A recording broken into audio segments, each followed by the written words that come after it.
Hello everyone, this is Gabrielle, and for this tutorial I'll be showing you guys how to add an alternate name and other information on your ancestors. So first you'll need to sign into FamilySearch, and once you do that, your name will pop up in the right hand corner.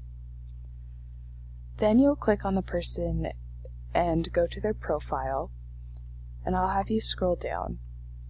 So here it says vitals, so it should have their name, their gender, their birthday, all of their vital information.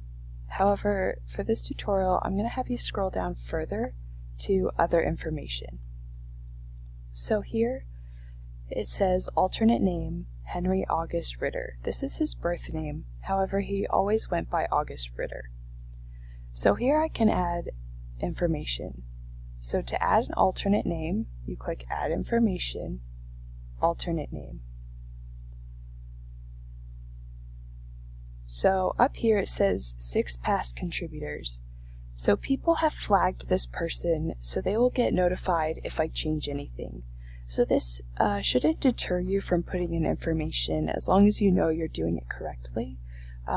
This is just a notification so that you're aware that other people will be notified of your change. So here I'm just going to type in Henry R. Ritter. So perhaps he always went by Henry R. in school, and that's how a lot of people knew him.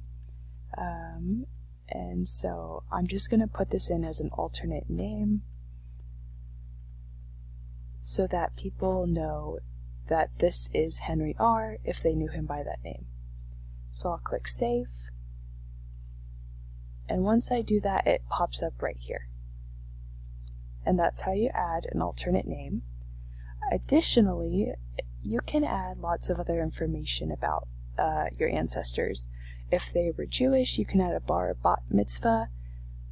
Perhaps they were cremated, you can add that. Immigration, military service, naturalization, title of nobility, occupation. This is great. That way you can relate to your ancestors. You know, if you see your grandfather was also a scientist, then you might be able to relate to him better.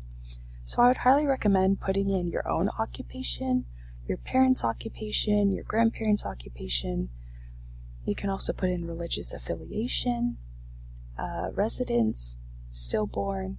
You can do a custom event, so this is in case you have other events that don't fall under these.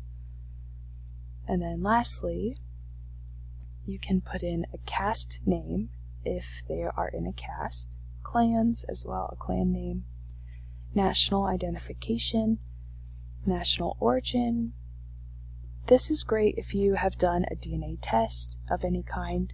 You can identify under these, and you can put in the findings from your DNA test. Perhaps the person wasn't married or had no children. You can type their physical description. So perhaps August Ritter was 6'8", you know, a really tall person, 185 pounds, pretty lean. You can say he was muscular, he was petite, those kind of things. You can put in the race, a tribe name, or a custom fact. So this is something that not a lot of people know about when they do family history, but it can be very helpful, and it can distinguish your ancestors apart from each other. So that's all great information that you can add in. If you liked this video, give me a thumbs up, and don't forget to subscribe to my channel. If you have any questions, drop it in the comments and I will get back to you. Thanks, bye.